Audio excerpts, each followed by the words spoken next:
So, mercury is the 80th element on the periodic table. Its symbol is Hg. Methyl mercury is the most commonly found and most dangerous form of mercury because it's easily ionizable and it gets better absorbed by the body because it's got that CH3 group on it. And the body sees it as a little organic compound and doesn't know any better. So it's absorbed that way usually. The reason I'm talking about mercury today is because of bioaccumulation. Organisms can consume mercury through their environment, such as if the mercury is found dissolved in the water and turned into methyl mercury, the fish can absorb it using its gills, or one of those cute little invertebrates can absorb it using their little legs or their antenna, just because they use all those for gas exchange, and thus they're less protected from a lot of these toxins.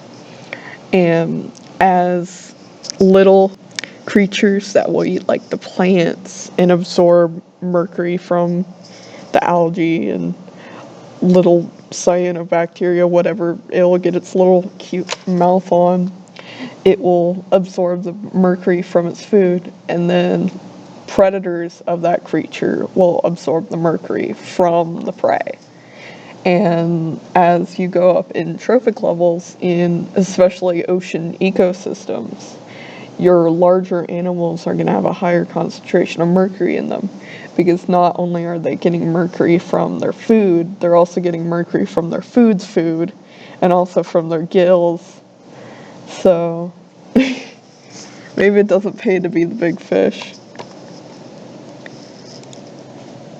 But why should we care? Because we're not fish. I mean, it's not like we're gonna get mercury in our gills. But many people, including myself, eat fish. I really love fish. As consumers, we get to choose what kind of fish we want to eat.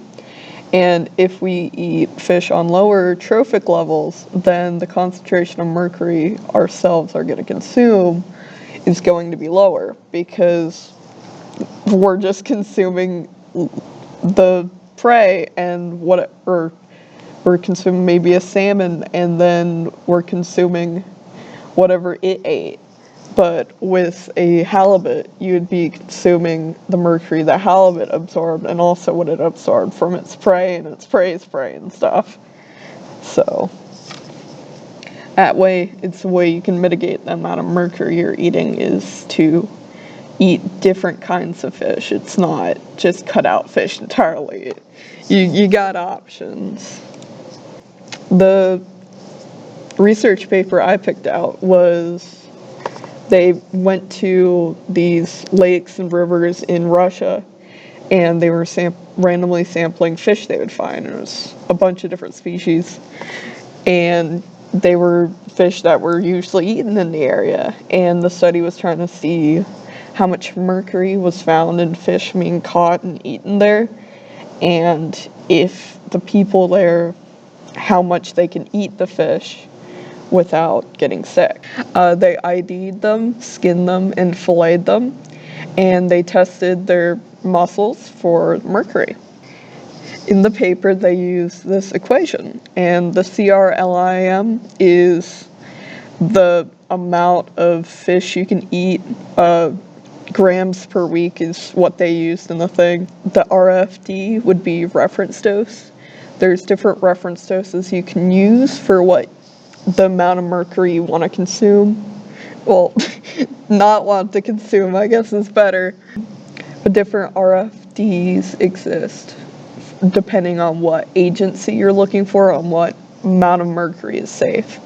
And then BW stands for your body weight. In this case, it was in kilograms, because they were measuring the amount of fish per week in grams. And then the CM, which is the concentration of mercury in, I believe, milligrams per gram of fish meat. And so that equation yields the limit of how many grams per week of a certain species of fish you should eat. They further confirm the theory that fish in higher trophic levels that are not only getting mercury from their prey, but they're also getting mercury from their gills. So the mostly non-predatory fish, which are like fish that either eat plants or eat little bottom-fed whatevers, they're the reason why I'm pretty sure it's mostly non-predatory is a fish isn't a picky eater. For the mostly non-predatory fish, they were showing a much lower concentration of mercury compared to the predatory fish. And that holds true to our assumption that the fish, as you move up in trophic levels of what fish you eat, you're also increasing the amount of mercury you eat per gram of fish.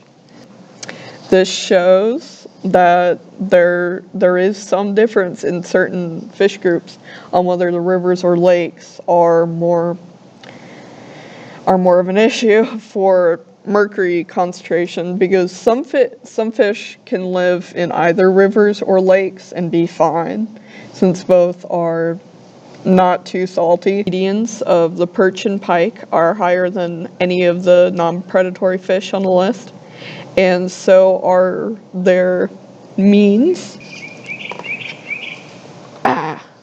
The study concluded that for adults, consuming Russian predatory fish should be limited to once or less than once a week, while other species should be limited anywhere from 2 to 4 times a week for adults, depending on the species. This holds true to what we saw previously for... Oh, I didn't really go over why rivers and lakes are different. Oh.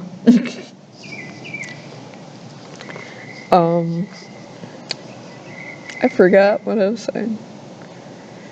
4 times a week, depending on the species.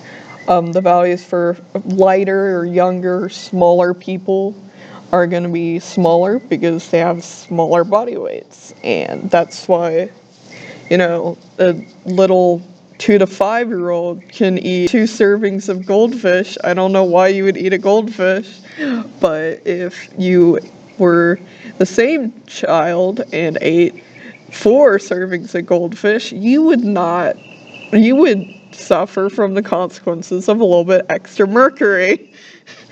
So I really like this study because you get to learn about fish. I think fish are interesting. But yeah. And here's my works cited. All the images I used are from Creative Commons.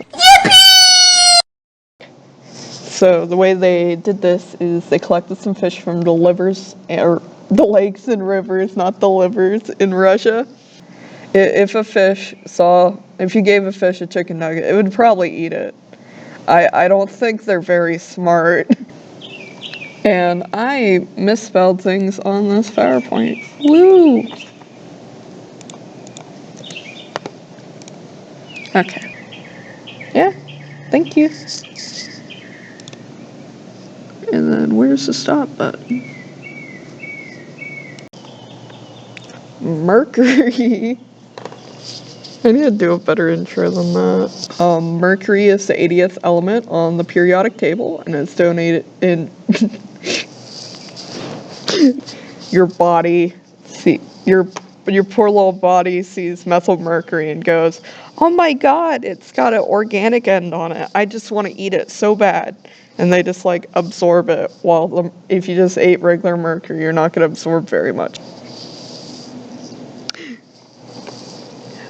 Little cocoa pods or algae and all of its little friends can absorb. I'm gonna restart that. I love this image I found of the halibut because he looks like he eats so much methyl mercury. That poor fish. Okay. Methyl mercury, yay. Silly moment.